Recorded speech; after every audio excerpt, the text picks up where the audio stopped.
নমস্কার, আমার ইউটিউব পরিবারকে সুমির রান্নাঘরে স্বাগত জানাই।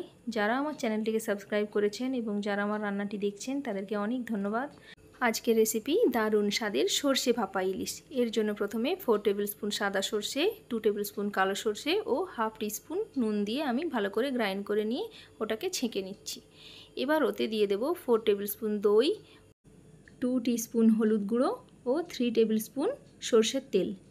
এবার ওটাকে ভালো করে ফেটিয়ে নিতে হবে।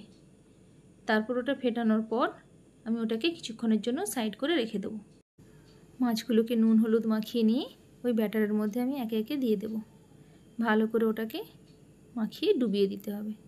তারপর ওটার উপরে দিয়ে দেবো কিছু কাঁচা লঙ্কা, যেটা আমি আগে থেকে কেটে রেখেছিলাম সেগুলো। তারপর ওটাকে 10 মিনিটের জন্য স্ট্যান্ডিং টাইম দিয়ে দেব। এবার একটা কড়াই গরম করে নিয়ে তাতে এবার আস্তে আস্তে ওই মাছটা ব্যাটার সমেত দিয়ে দেব।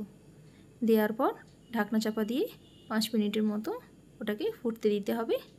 ওটা ফোটানো হয়ে গেলে তারপর এটাকে উল্টে নিয়ে আরও 2 মিনিটের মতো চাপা দিয়ে দেবো, যাতে মশলা থেকে তেলটা বেরিয়ে আসে। এবার যখন ওটা হয়ে যাবে তারপর এবার ঢাকনাটা খুলে নিয়ে কিছুটা সরষের তেল দিয়ে ঢাকনা দিয়ে দিলেই রেডি।